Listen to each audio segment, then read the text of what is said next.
আপন ভাইয়ের বোনের ফুফুর ইত্যাদি সম্পদ নয়সই করার কোনো অধিকার নেই। ওই লোক জালেম, ওই লোক একেবারে নিকৃষ্ট, একদম নিকৃষ্ট, একদম পচা মানুষ, একেবারে শ্রেষ্ঠ জালেম যে আপন জনের হক নষ্ট করে,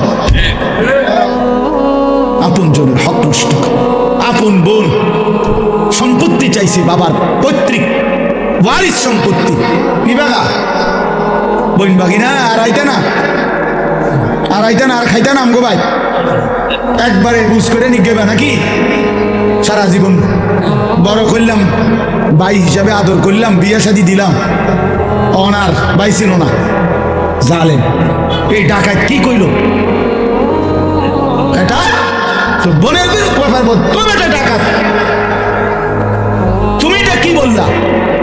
এটা সে বুঝাইতে চাইলো যে এই গ্রামের যেই কোনো মানুষ আমার বাড়িতে ভাত খাইতে হইলে খাইতে পারবে এমনি, কিন্তু আপন বোন আর বাগিনা তারা যদি আমার বাড়ির দুগা ভাত খাইতে হয় জমি দিয়া খাইতে হইবে।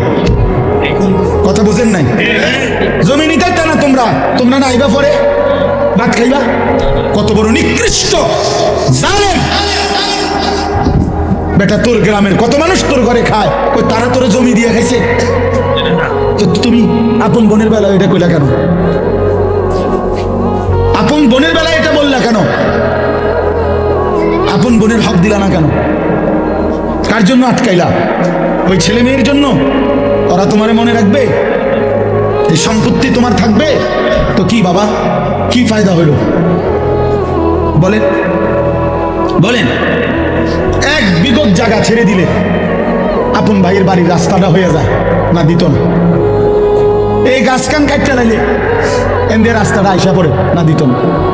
কেন? অসুবিধা কি? মনে করেন আমনে রে, সে তো আমার ভাই, আল্লাহর জন্য দুনিয়া একটু ছেড়ে দিলে কি হয়? দুনিয়া এমনি ছাড়তে হবে না? কথা বলেন না কেন? আপনিও থাকবেন না, দুনিয়াও থাকবে না, এটা সত্য কিনা বলেন? একদিন আমিও থাকবো না, একদিন এই পৃথিবীও থাকবে না। কাল্লা ইদা দুক্কাতিল আরদু দাক্কান দাক্কা, আল্লাহ বলে সাবধান বান্দা, মনে রেখো আমি কিন্তু এই জমিন পাথরের মতো চূর্ণ বিচূর্ণ করে ফেলব, পাউডার বানায় ফেলব। তো কেন তুমি এই কামরা কামড়িটা করলা? কেন হক দিলা না? কেন আপনার ক্ষমতা দেখাইলেন?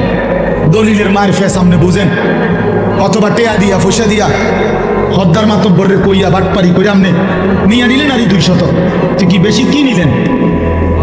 2 শতকের জন্য অনন্তকালের আখেরাত বরবাদ করে দিলেন। 5 শতক জমির লেগা 10 দুনিয়া বরাবর জান্নাত ত্যাগ করে দিলেন। আস্তাগফিরুল্লাহ! কি করলেন? কি করলেন? এই জন্য বাবা, কোনোভাবেই আপনজনের হক, এটা বান্দার হক।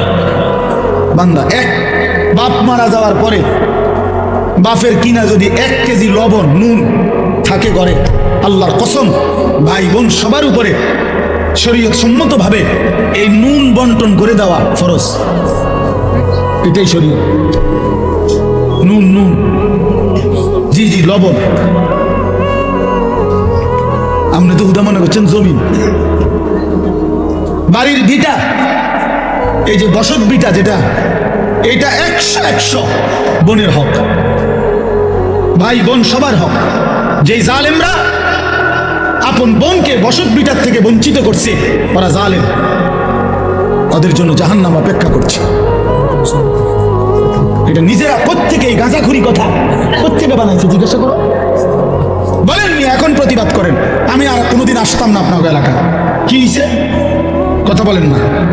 আর কোনোদিন না আসলাম না আর কি। আপনি বাঁচবেন কয়দিন, আমি আর বাঁচবেন কয়দিন? বলেন বাবা, আপনি বাঁচবেন কয়দিন, আমি বাঁচবো কয়দিন?